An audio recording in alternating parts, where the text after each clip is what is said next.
जादूगर भी नहीं ढूंढ पाए दागा मिल पर लगे ताले की चाबी। सीएम ने शुक्रवार को बजट घोषणा में सीधे तौर पर हनुमानगढ़ को ज़्यादा लाभ नहीं दिया है। गत माह जिला दौरे पर आए सीएम अशोक गहलोत ने सहकारी स्पिनिंग मिल को चलाने का मुद्दा उछाला था। विधायक विनोद कुमार की ओर से इस मांग को रखने पर सीएम ने तत्काल इस पर विचार के लिए प्रस्ताव को वित्त सचिव के पास भेजने की व्हाट्सएप पर खुले मंच पर घोषणा की थी। इसके बाद कहीं ना कहीं मिल पर लगे ताले की चाबी खोजने में सरकार लगी हुई थी, लेकिन हमेशा जादू की बात करने वाली गहलोत सरकार भी मिल पर लगे ताले की चाबी ढूंढने में नाकाम रही है। बजट में मिल का जिक्र नहीं होने से आंदोलन से जुड़े लोगों को निराशा हाथ लगी है। कांग्रेस नेता मोहम्मद मुश्ताक जोई का कहना है कि विधायक ने मिल संचालन की मांग सीएम के समक्ष रखी थी। अब भी उम्मीद बाकी है, लेकिन बजट समीक्षा में कुछ अच्छे निर्णय की उम्मीद कर सकते हैं। सीएम को फिर से मिल संचालन के मामले में अवगत करवाएंगे, कांग्रेस पार्टी के इस प्रकार के नेता कह रहे हैं। दब्बा नहीं दो सके सीएम।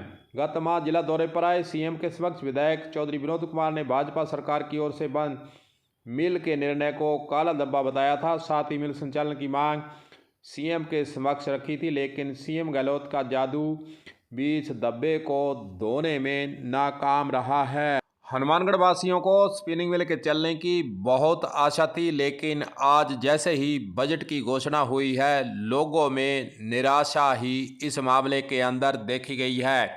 आइए सुनाते हैं आपको हनुमानगढ़ के लोग स्पिनिंग मिल को चालू नहीं करने, घोषणा नहीं करने पर क्या प्रतिक्रिया दे रहे हैं, सुनिए।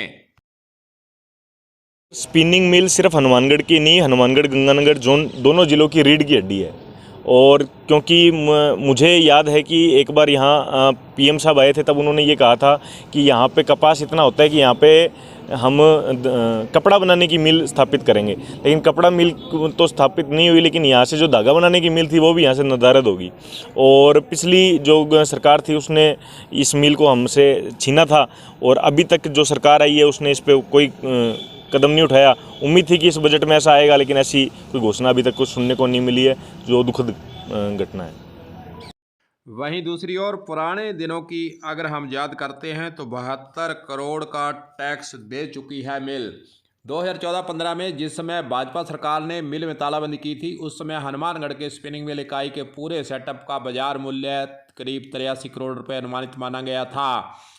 इस मिल की बात करें तो उत्पादन शुरू होने से बाद में इस मिल के सरकार के खजाने में 72 करोड़ का टैक्स जमा करवा दिया था, जो बताने को काफ़ी है।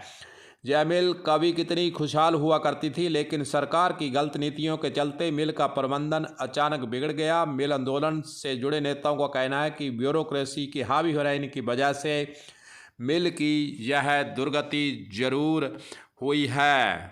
जो भी हो, बजट पेश हो चुका है और आगे 2023 के अंदर विधानसभा चुनाव है, लेकिन लोगों की आशाओं पर पानी जरूर इस मामले में फिरा है, क्योंकि अशोक गहलोत यहाँ एक और सभा के अंदर व्हाट्सएप करते हैं और विनोद कुमार पुरजोर से मांग उठाते हैं, लेकिन कहीं ना कहीं हनुमानगढ़ विधानसभा के अंदर यह जो मांग बजट घोषणा में करनी चाहिए थी, लेकिन नहीं हुई। लोगों के अंदर इस पर निराशा जरूर हुई है।